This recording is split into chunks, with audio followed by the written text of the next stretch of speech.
So how to say it? Yeah! Dinos and Friends 速龍博士與 T 仔粵語學習詩詞憫農。哎呀，今日個飯我唔鍾意食，掉咗佢算啦。 T 仔，咁樣唔得㗎，你知唔知呢碗飯嚟得唔容易，每一粒米都係農夫辛辛苦苦種出嚟嘅。咦，農夫種米真係咁辛苦？當然啦，不如我用一首有關耕種稻米嘅唐詩嚟同你解釋下，聽完你就明白㗎啦。呢首詩叫《憫農》，係唐代詩人李紳寫嘅，講嘅就係農夫種田有幾辛苦。我讀一次俾你聽啦。《憫農》唐朝李紳。鋤禾日當午，汗滴禾下土。誰知盤中飧，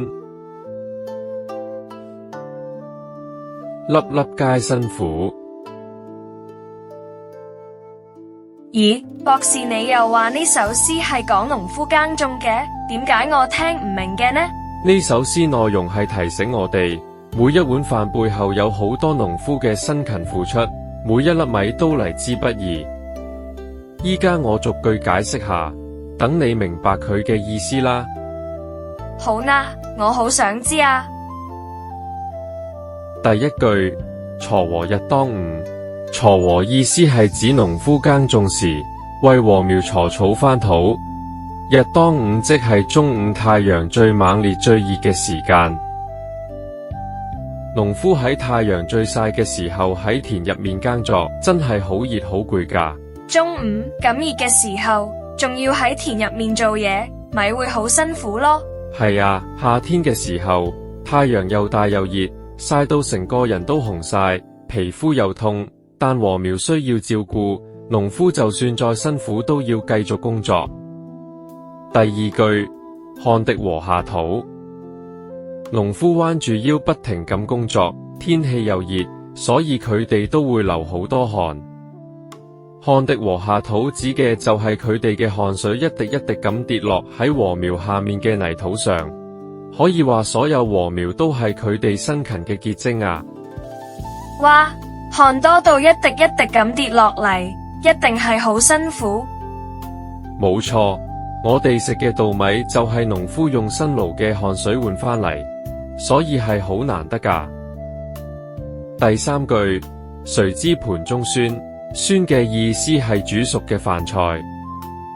誰知盤中飧，呢句係詩人提問嘅上半句，係想問有邊個知道我哋碗盤入面嘅飯菜？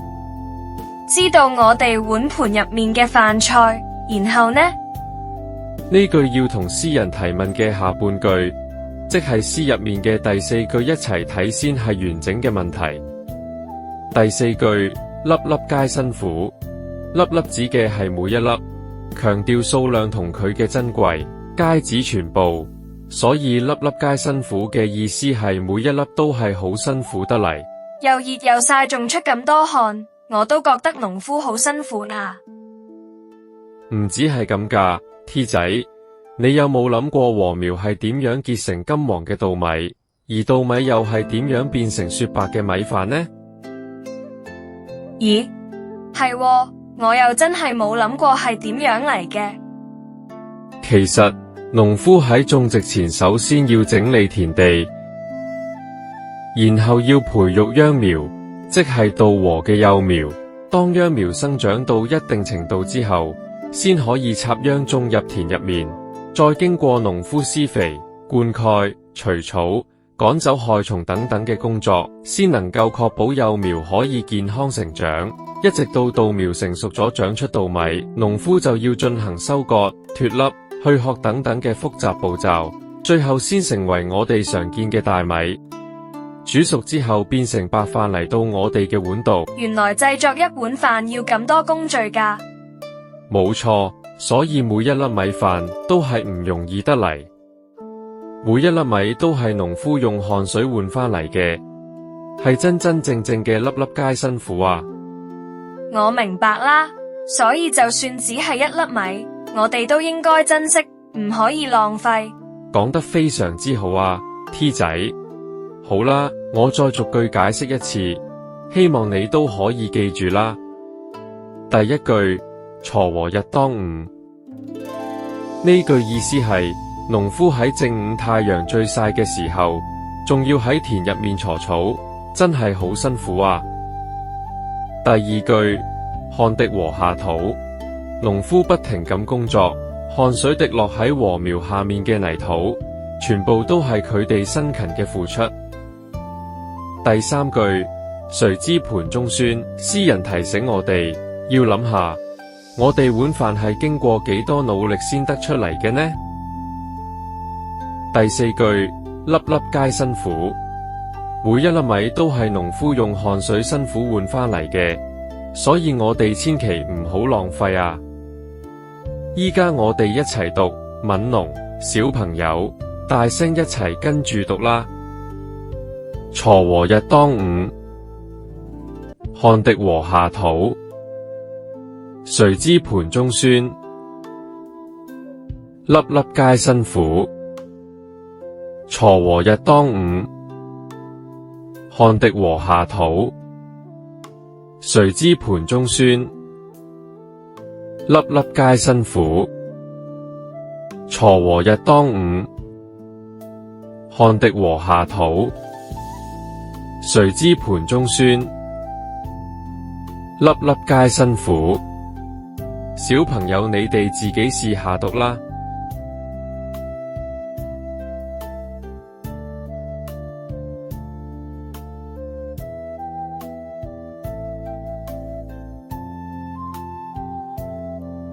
好啦，小朋友，最後我哋一齊讀多次啦。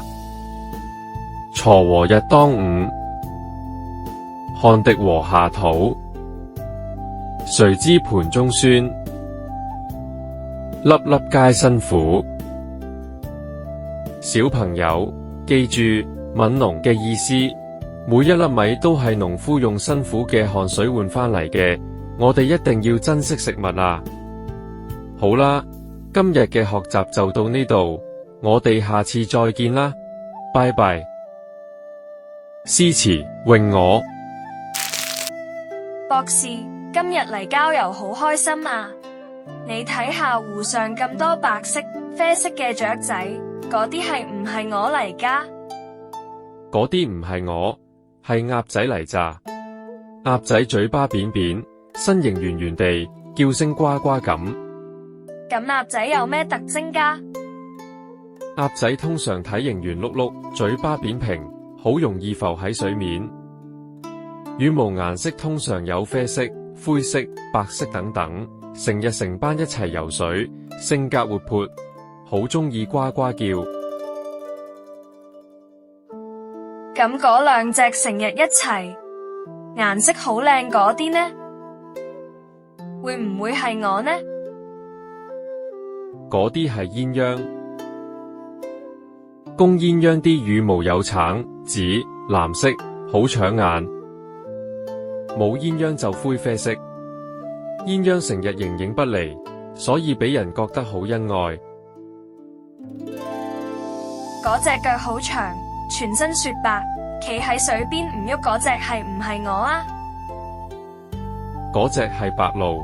白鷺條頸又長又直，腳特別修長，成日企喺水邊等魚經過先用尖嘴捕捉。佢飛起上嚟時對翼好大，好飄逸。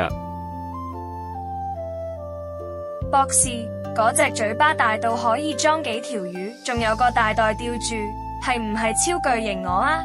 哈哈，唔係啊，嗰隻叫鵜鶘，有時啲人叫佢塘鵝。佢個嘴下面有個大袋，可以兜住好多魚，一次過吞晒落肚。鵜鶘身形大，羽毛多數白色，翼尖有黑色，成日成群飛嚟飛去，係捉魚高手。咁嗰隻高高大大，白色身，頭頂紅色，腳長長嘅呢？一定係我嚟啦！嗰隻係丹頂鶴。丹頂鶴條頸超長，腳都特別高，頭頂有紅色斑塊。佢哋走路好斯文，仲會跳學舞求偶，係中國有名嘅吉祥鳥。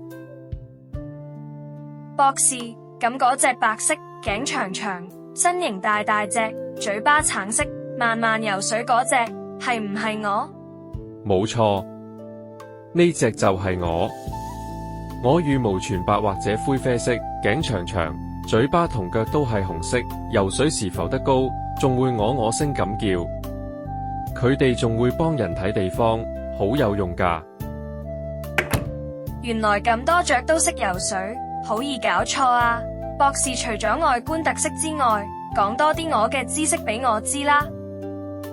冇問題，我喺古代已經有人飼養，唔止可以食肉食蛋，羽毛仲可以用嚟做枕頭。佢哋叫聲大，會守護屋企人，有時人類會養我睇住啲地方。所以中國古詩入面都成日有我出場㗎。仲有，因為我同鴨外形相似，大家好多時都會混淆，所以喺香港有好一段時間，餐廳嘅燒鴨會講成燒鵝。哦，原來我有咁多有趣嘅知識。咦，博士，你提到嗰首關於我嘅詩係點樣㗎？可唔可以教下我？當然可以。中國有首好出名嘅唐詩係形容我嘅，大家一齊嚟讀啦。詠鵝，唐朝，駱賓王。鵝，曲項向天歌，白毛浮綠水。熊掌撥清波，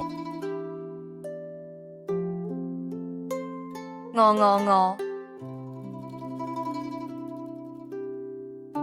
曲項向天歌，白毛浮綠水，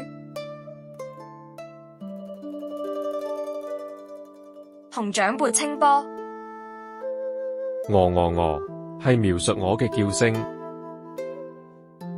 曲項向天歌，曲項係指我條頸彎曲，向天歌係指抬起頭唱歌。白毛浮綠水，呢句係指我嘅白色羽毛浮喺綠色湖面。熊掌撥清波，即係指我用紅色腳掌撥動清澈嘅湖水，產生水波。我原來係咁嘅意思，真係好有趣啊！係啊。仲有更厲害嘅地方係，據說駱賓王7歲就識作詩，號稱神童。呢首詠鵝就係佢7歲嘅作品。好啦，小朋友，大家都一齊跟我哋一齊讀多幾次啦。鵝，曲項向天歌，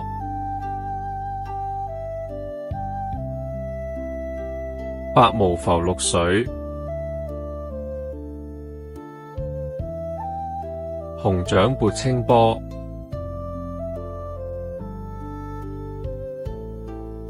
鵝，曲項向天歌，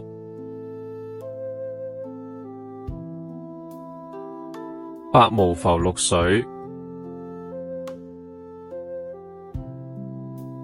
熊掌撥清波。鵝，曲項向天歌，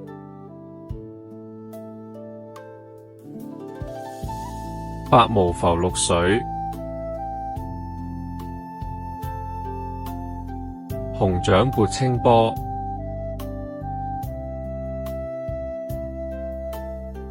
鵝，曲項向天歌，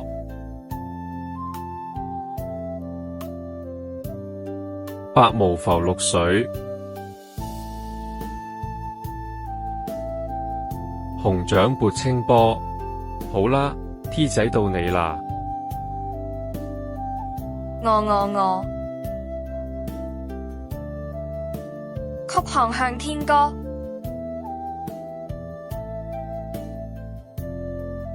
白毛浮綠水。紅掌撥清波。好啦，今次我哋認識咗一首咁特別嘅唐詩《詠鵝》，下次速龍博士再教大家更多有趣嘅詩詞啦。再見。粵語學習詩詞。靜夜思，唐朝，李白。床前明月光，疑是地上霜。舉頭望明月，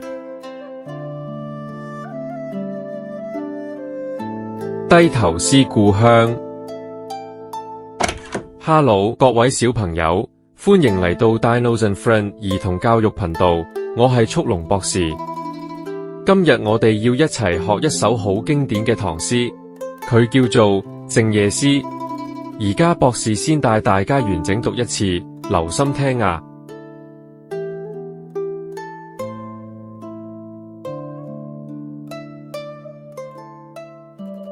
床前明月光，疑是地上霜。舉頭望明月，低頭思故鄉。博士，呢首詩聽起嚟幾有詩意㗎喎，係邊個寫㗎？T 仔問得好，呢首詩嘅作者係唐朝嘅大詩人李白。唐朝係好耐之前嘅一個朝代，嗰陣時有好多犀利嘅詩人，李白就係最出名嘅其中一個。佢作詩好叻，人哋都叫佢詩仙㗎。好，唐朝嘅詩人李白，我記低咗，但係呢首詩到底講緊咩㗎？唔使急，我一句一句慢慢解釋，你一定聽得明。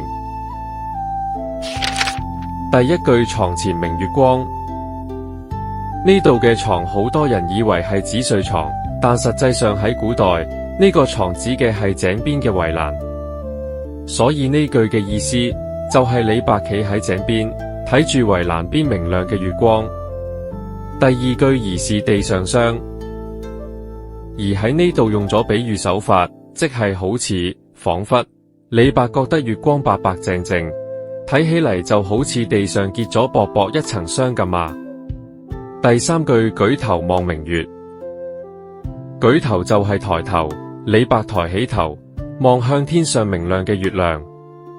最後一句低頭思故鄉，李白睇完月亮之後低低頭，不自覺咁掛住自己嘅故鄉。故鄉即係指我哋出世長大或者以前長時間住嘅地方，用故鄉而唔係家鄉，就係強調而家已經唔係住喺嗰度啦。哦，原來靜夜思係咁嘅意思。係啊，呢首真係好好嘅唐詩。跟住落嚟我讀多幾次，我哋一齊將呢首詩記低，好唔好？好啦，博士。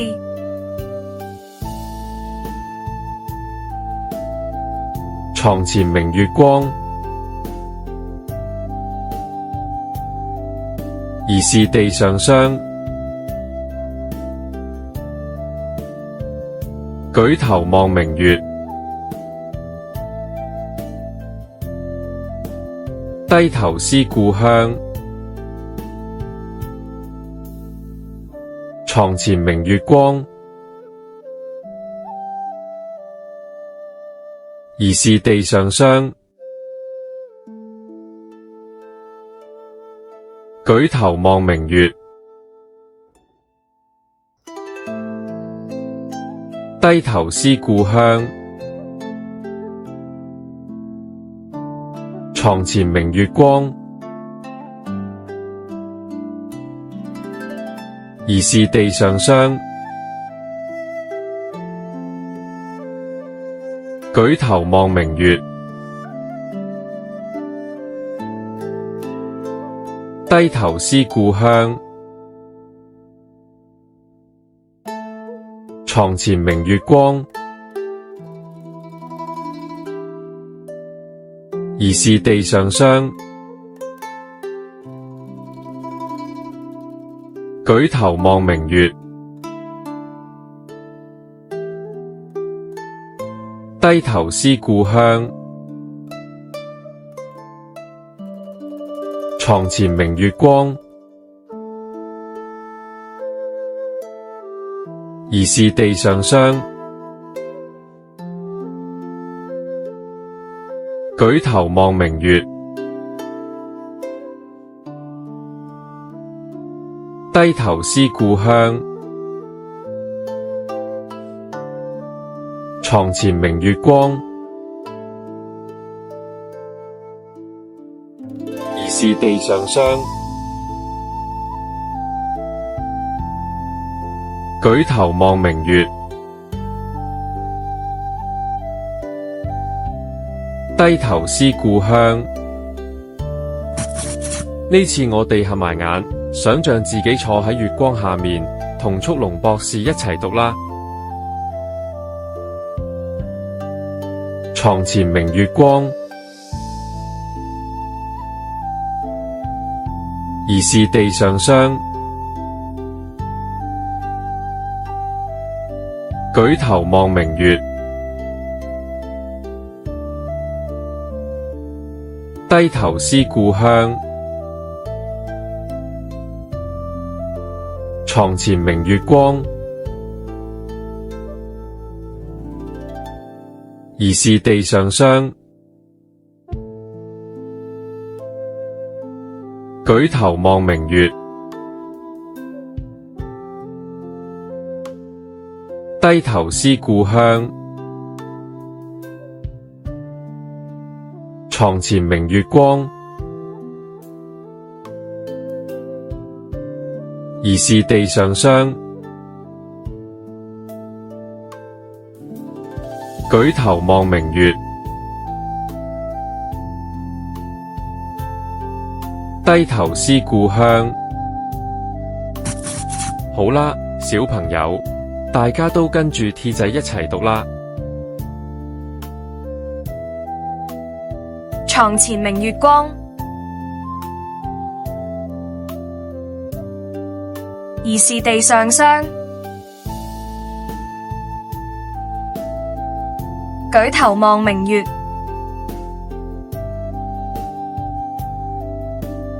低頭思故鄉。床前明月光，疑是地上霜。舉頭望明月，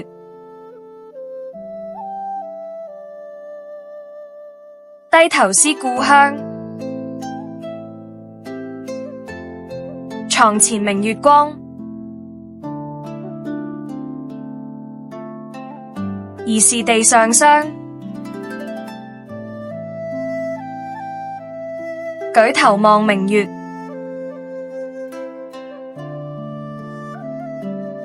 低頭思故鄉。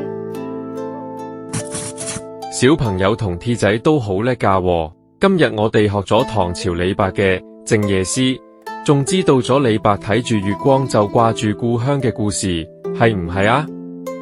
大家熟習咗之後，可以將呢首詩讀俾屋企人聽。今日嘅唐詩時間就完啦，下次再見。再見啦。Dinos and friends, let's all play. Dinos and friends learn every day. Dinos and friends come along, sing and dance to our dino song. Dinos and friends, let's all play. Dinos and friends learn every day. Dinos and friends come along, sing and dance to our dino song. Like and subscribe.